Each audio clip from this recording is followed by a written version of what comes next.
face it, folks, we live in a chaotic world. Everywhere we look, there's conflict, there's stress, there's mental health issues, there's global challenges, and they keep piling on top of each other every single day.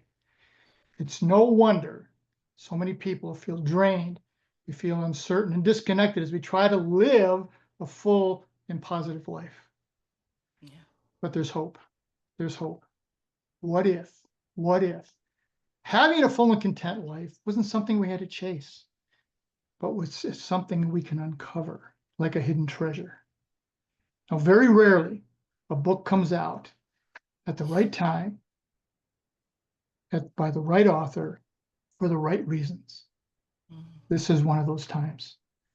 My guests today are Mike and Karen Burkhard, and they've just released Rediscovering the Treasures of Life, 52 Stories of Goodness. It is the #1 bestseller. If you have not gotten it, go get it. I received an advance copy of this book, and this is life-changing. If you only read one book this year, this is the one you want to read. Let's meet them. Mike and Karen, welcome to Life Altering Events. Good to see you. Thank you, Frank. Thank you so much for having us. We're honored to be here. Hi, Frank. Thank you for having us. It's a thrill. I read the book earlier. It is tremendous. So, Mike, let me ask you this: you were a high-level corporate executive, and you walked away from all that to follow your passion. What drove that? We all have a story in life, and things happen to us that kind of shift our perspective and what we do in life. And the big event for me was when I was 30 years old. My mom had gone through cancer for 2 years and eventually died from liver cancer. And during that whole experience, I learned about sickness, disease, that it wasn't just what we ate, it wasn't just physical, it could be emotional and mental. And I started on this journey of this fascination of human beings and what makes us ill, what makes us content, happy, how do we find joy? And it's been a lifelong journey. It actually led me from product management. When I was working in the corporate world, I purposely went into human resources and human resources leadership because of this fascination of the human story. And so I've studied it for years, and eventually wrote a book in 2020 called Defeating the Toxic New Normal. You described some of that in your opening, Frank, and we can get into that in some detail. I think we're each feeling a bit of the toxic new normal. So that was 2020. Even 5 years ago, some people would say, gee, maybe it's not gotten better, or it's gotten worse. Yes, and we're not naive, we're not Pollyannish. We know there's challenges in the world, but we believe in the human spirit, that humans are good. That's not what we're fed every day. We see a lot of negativity. The new book that you described, and we'll get into some detail, it's stories of goodness, of the human soul, of what's possible in this world of negativity and chaos and confusion that keeps coming at us every day. It's amazing. Karen, this story intrigues me. You are a human motivation and personal growth expert, which I think that's wonderful. You also are an incredibly gifted artist, and I understand you did all the graphics and the cover for this book. What drove you to do that? What was your motivation for putting all that together? Well, thanks for that compliment. I don't know if I look at myself as an expert, but in my 67 years, I've gained wisdom for sure. And one of the things I realize that's missing in a lot of us as we age is our creativity, the fun we experience in life. And, curiosity feeds creativity. And I've always been a curious person. I've done many things to promote wellness as a nurturer. I just love anything that's going to raise the energy and vibration of health in people. So when I had this opportunity to do the illustrations in the book, I never thought I actually would be an illustrator for a book, but it was just a fun adventure. And I was like, sure, let's go. Let's see where this takes us. So feeding that creative soul in me, that fun aspect that's important in life, I think that's one of the reasons I wanted to go for this. And I've seen these illustrations, ladies and gentlemen, and it's spectacular. This is the book you have to have. You have to get this. So you've called it Rediscovering the Treasures of Life. Okay, let's talk about that. What are some of these treasures? Because we're all looking for something. We all want that pot of gold. What are some of the treasures that you think we can rediscover? Yeah, I think stepping a half a step back, this journey of life is about awareness and understanding our emotions, ourselves. And if certainly this external world comes at us every day, and it's louder and louder with social media. So I think we call it rediscovering the treasures of life because these treasures are in us, are always in us to be rediscovered. The noise of the world sometimes pushes them deeper inside, but this book is about pulling those out again, the treasures of life. What are they? Things like just awareness itself is a gift, awareness to understand our emotions and how they drive us in life. Purpose, what is our purpose in life? What is important to us that we really want to live for? When I left the corporate world, it was a big deal. And I thought to myself, I have a greater purpose here in life to write, to speak. The corporate world, I've done it. So that was a big change for me to really follow my purpose. We think too, simplicity, the world has gotten much more complex. Technology is a great thing. It's helping us on many levels in medicine or corporate world, or even ourselves staying in touch with other people. But technology too, it creates such a fast pace that we forget about some of the simplicity of life or the adventure of life, which is another gift, this adventure and awe that's all around us in the world. So these are reminders to bring those gifts of what it's meant to be fully human, especially amidst this noise that we see every day in the world. And Frank, I think Mike was the one who actually coined the term, the toxic new normal, in the first book that he wrote. And it was very prophetic of what's now, we're in this toxic swirl around us. And it's concerning to me that we're becoming actually numb to it, where we're not even aware of what the toxic things are around us. We're just, well, that's the way it is, or everyone else is doing it, so it must be okay. I'm going to tell you a little story. I was visiting my 6-year-old grandson, Hudson. He loves dragons. So I told him this little fable story. I said, Hudson, here's a story about a grandfather with his little grandson. And he's telling the grandson he has a terrible fight going on inside him. And Hudson's looking at me. He said, there's a dragon, 2 dragons, an evil dragon who's greedy and mean and evil.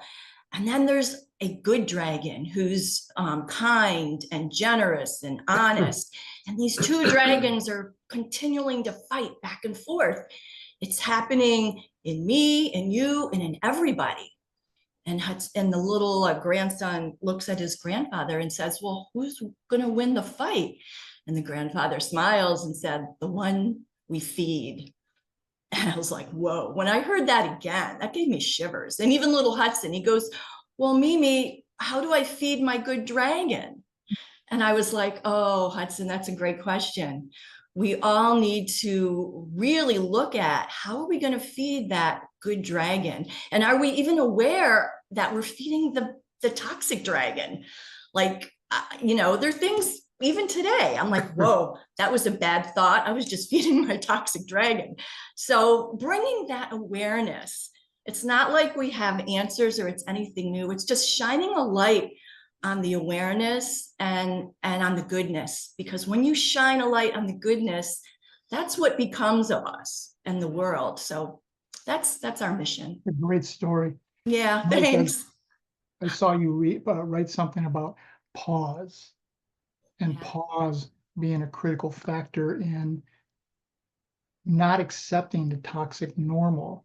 Now, when you're in this pause, where do you want the people to go? You want them to pause and then do what?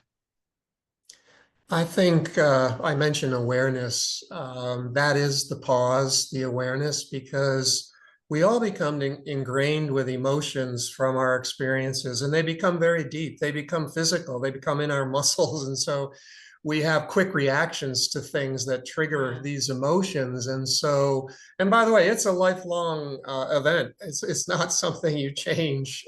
You might change it for a while, then boom, it comes back. But continuing to be more aware of these emotions and not be overreactive, but respond in a more gentle way, a more aware way. So where people need to go is just pause, understand that there was an emotion that might have not helped you, not helped the world. It might have been a negative emotion.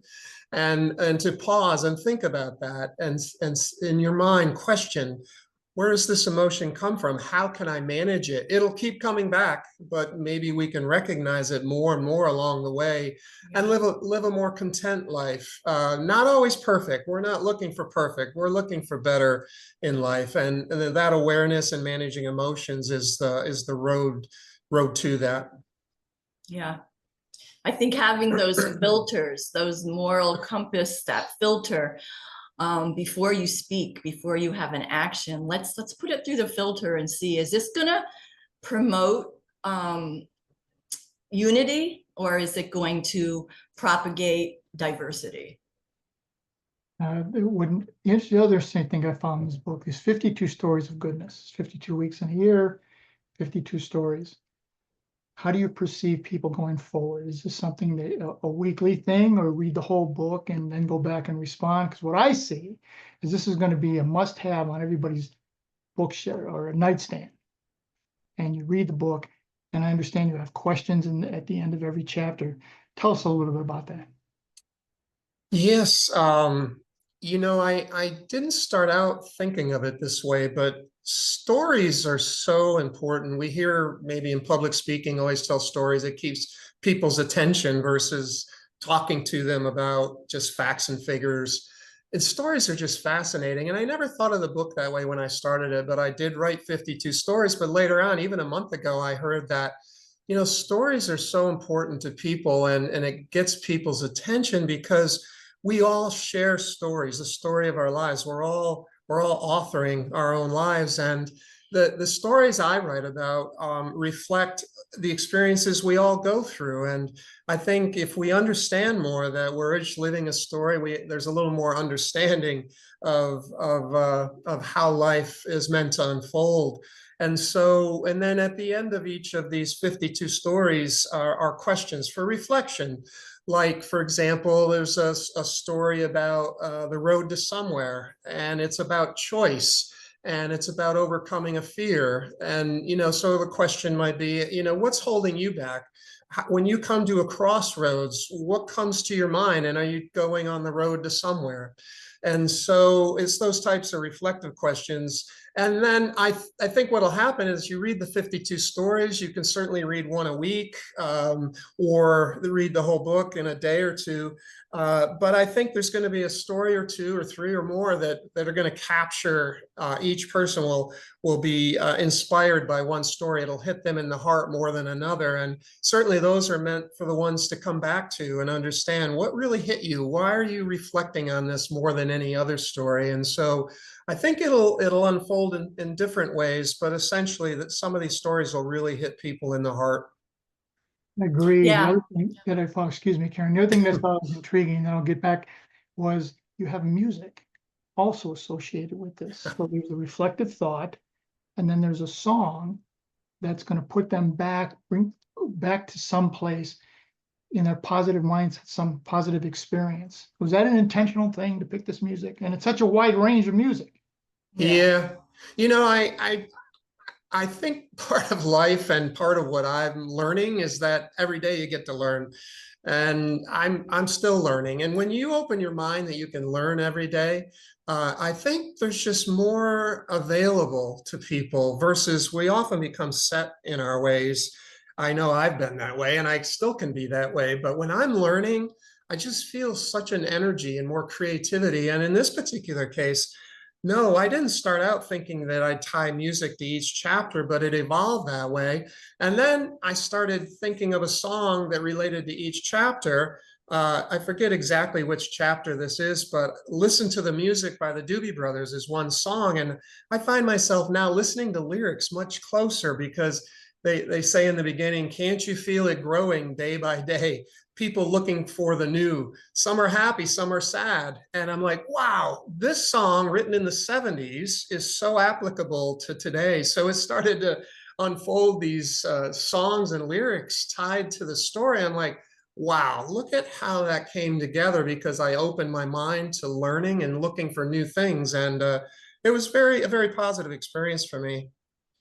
Go ahead, Karen. And music always brings you back to a certain memory, which is powerful. Music is really powerful. So that was all Mike, connecting the songs to the stories that he felt made a really strong connection. And yeah, I thought that was brilliant. I really love that part of the book, which is quite unique, I feel. Yeah. And I have to say, you talked about the road to somewhere. I think one of my favorite stories you wrote was, well, I love, of course, creativity, and I'm always trying to promote that with my grandchildren through nature, through art, through many venues. But again, I feel like that story really hit me and connected to me. So certain stories will connect to certain people, and you might just read them over and over again and bookmark it, or you might go through the whole book at once. And we were, this cover is, when you get this book, folks, it's a map with a compass. And then there's all these islands that you've named: the island of awe, the island of contentment, the island of, these are all some of the lessons you're getting across in the book. Is that correct? yes, absolutely. The islands you can visit on this adventure. Yeah, you'll see too, there's a bit of a pirate theme, an adventurous theme. I think I love pirates since I was a boy, books, movies, and I'm like, the fascination with pirates. And I thought, wow, pirates, they're always on an adventure. They're always looking for treasure. And I thought, I was walking one day, I'm like, wow, that's what life is. We all are adventurers. We're all looking for treasure. We may forget that. That's part of the remembering or reminding people. But there's also the bad side of pirates. But, I thought, well, we do bad things too. We just have to learn and grow from it. So yeah, that adventurous spirit, I think, is a healthy thing for life. I think we lose sight of it again, especially these days in this time of chaos and confusion. But life can be an adventure no matter where you are in life. Life should be an adventure, can be an adventure, but it takes a mindfulness and reminders. And that's the heart of this book. One thing I saw, a connection between the pirate and life.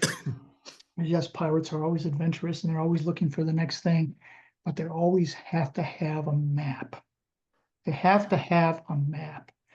Good As I point. went through this book, from the early stages of the book, I saw this is the map. This book is the map if you want to have this fulfillment and get out of this chaos. But you say it's not a how-to book. Elaborate a little bit on that. Right. Yeah, I've used the word reminders. Rediscovering is in the title. And, it is a map. Some of us need a map to kind of follow this journey. So it's a map filled with reminders of how to find the treasure, but we each have to carry our own map. This one is kind of an outline of the steps to follow, but eventually everyone has to carry their own map and find their own treasure, which is possible. Yeah, those it's not a how-to book. I feel like the how-to books are telling you, do it this way because there's something wrong with you. And you know what? Guess what? There's nothing wrong with you. You know what? We're all perfect the way we are. And when you can see that, then it's not a how-to. It's a let's rediscover all the fun and great things that you have in life and within you. So it's rediscovering. Yes. I love that term because we all had it.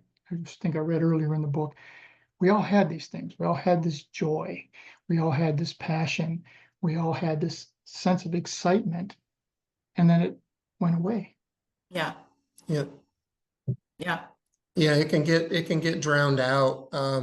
Our gift of having grandchildren, especially I'll mention my 6-year-old grandson, is watching the creativity, the expressiveness, the curiosity. And I thought, wow, why don't we keep that? And there's reasons we don't keep it. It kind of, we go through these experiences and it kind of pushes it further and further inside us, and we become less expressive. We become fearful of stepping out or doing certain things for different reasons. But these 52 stories bring us back to simplicity of what it means to be human and what are the things inside of us that are there, and to relight them again and ignite them again, just as if you were a child.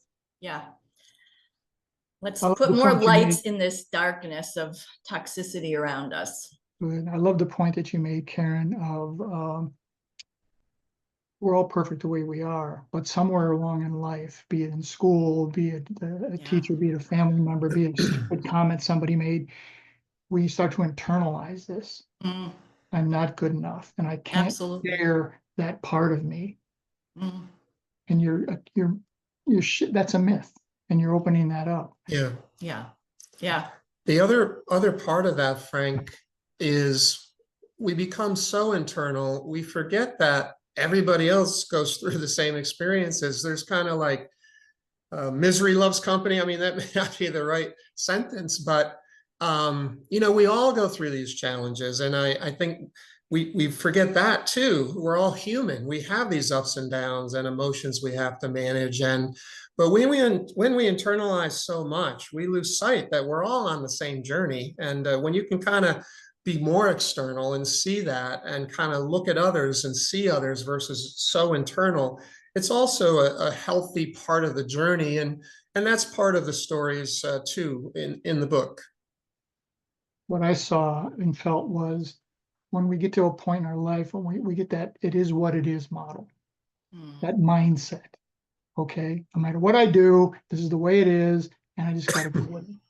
And I think this book, I don't think it does. It just opens up your mind again. And when you see folks, when you see the graphics and you see the illustrations in the book, Karen, that they tie so well together. It's a very conscious effort that you put into this. Yeah. Thank you. Thank you. It was fun. I mean, Mike, he had a vision of what he wanted it to look like. And so it was following his vision with my hand. Yeah. And I want to mention too, the road to somewhere again, Frank, because to me, this might be, of the 52 stories, maybe my favorite, because I think it represents life, and a lot of being human is somewhere, fears kind of creep up inside of us. And if you don't manage those or see those, often you're stopped in life, and people wonder, why can't I have a new career? Why can't I change? And I think you got to kind of leap into the unknown sometimes, the road to somewhere. And even me in writing this book 3 months ago, I was like, Care, I don't know if I want to write this book or do this. Yeah. And it was the fears inside of me talking to me. And, she said, well, do you think it's the right time? And I stopped. And this again, thinking, I'm like, wait a minute. I know where the road to nowhere goes. It's filled with signs. You can't do this. You're not good enough. Nobody will read what you write. Now I know that. I see those signs pop up in my head. That's the road to nowhere. And I said to Care, I know where that goes. It goes nowhere. Yeah. I said, I want to take the road to somewhere, which is about human choice. It's got signs like, you can do this. You're going to feel good. You're going to feel proud. This is what you've wanted to do your whole life. It's the road to somewhere. You may not know where it'll end up, but you have an idea where you want it to go.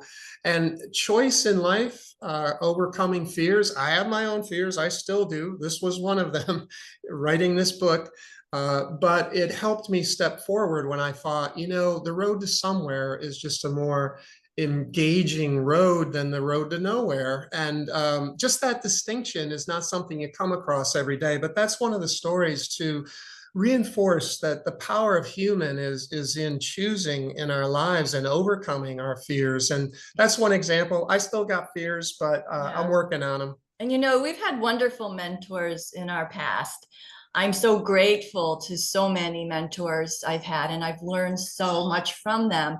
And then you feel like you want to pass that on to others because you know what a difference it made in your life. So that's a big reason why I'm here. Yeah, am I stepping out of my comfort zone? Yeah. Am I putting myself out there? Yeah. Is it easier not to do this? Yeah. But you know what? It's also very thrilling and fulfilling to think that we could make a difference in someone's life. I was told by an empath one time, she told me, Frank, the universe is constantly sending signs, constantly. And more times than not, we ignore them. What is that? I missed it. The universe is constantly sending us signs. Oh, the universe. Yes. And more times than not, we ignore the signs because Yes. we're whatever we're Yeah. doing. Well, the universe keeps coming back. And first it's a tap on the shoulder, and then it's a push. And then finally it's a 2x4 between the eyes. Hey, change. And life, as you said, Mike, is a series of choices and adjustments. Yeah. You may not know where that path is going, but you know that the path you're on is going nowhere. So let's take that step. Let's Yeah. moving out and getting that. So we're in this a total age of distraction. So what advice, there's a lot of advice in this book, folks, but what advice do you say to folks? Is this a good thing first thing in the morning? Is it the last thing at night? Is it like something like a meditation that would come into play? How do you see it playing out? Well, everyone's different. So I think it depends on the person. Some people love to read before bed. So that's perfect. Some people prefer to do like a morning meditation and read. That's perfect. It could really fit anyone's quest for how they love to tackle a book, or you can read it from cover to cover. So I say, you know, it all works. It depends on the person. And the book, the 52 stories are purposely 3 to 4 minutes each story, Yeah. purposely. Yeah. And, you know, in a way, I guess I thought of it this way, It's but an easy read. it's in today's world, you have to keep people's attention, and it may be short attention spans. So Yeah. I thought first sharing stories was critical because this is not dogma. It's not political. It's not rigid. It's wisdom. It's timeless wisdom in 52 stories. I don't really quote philosophers or psychologists or historians. I captured a lot of that in my journaling over 20 years, but these 52 stories really are timeless wisdom with modern reflection and easy to understand without having to go to a psychologist, philosopher, or historian. It all comes together in stories that people will be able to relate to. And I think that's a powerful approach, a unique approach in some way. And I think everyone will find a different way to absorb the content. And I think now more than ever, the timing is perfect. People are hungry for something like this. And I think it's really going to catch on like wildfire. And Frank, I got to add, we're not naive. We understand there's a lot of darkness in the world. I mean, we've used different words. There really is. We're not naive to that. But we believe people like us, more people coming forward, lighting more candles of light, you know, together, that we can stamp out darkness more and more. And so we don't want to just, you know, I don't want to just say today, you know, everything's great, everybody can be happy and joyful. It's work, it's a journey. There's challenges. I have my own. We don't have all the answers. But you know, our commitment is that we bring light to the world at a time where a lot of other things come at people, and we think that'll make a difference. We think there's other people doing that, and together it'll make a difference. It definitely will. And then once the book is out, I understand you are going to expand and offer a podcast, Coffee with Mike and Karen, or something along those lines to continue the dialogue. Because it's one thing to see something, read it and say, oh, gee, that's nice. But if it's not reinforced, I think the book is going to be the first step in reinforcement. And then the other things you're planning is going to continue the movement. A movement always starts bottom up. And that's what I think you're doing. Do you agree? Yeah. I mean, Yeah. every morning when we have coffee sitting back there behind us, we have amazing conversations. And I often say, geez, we should have recorded that one. That was a good one.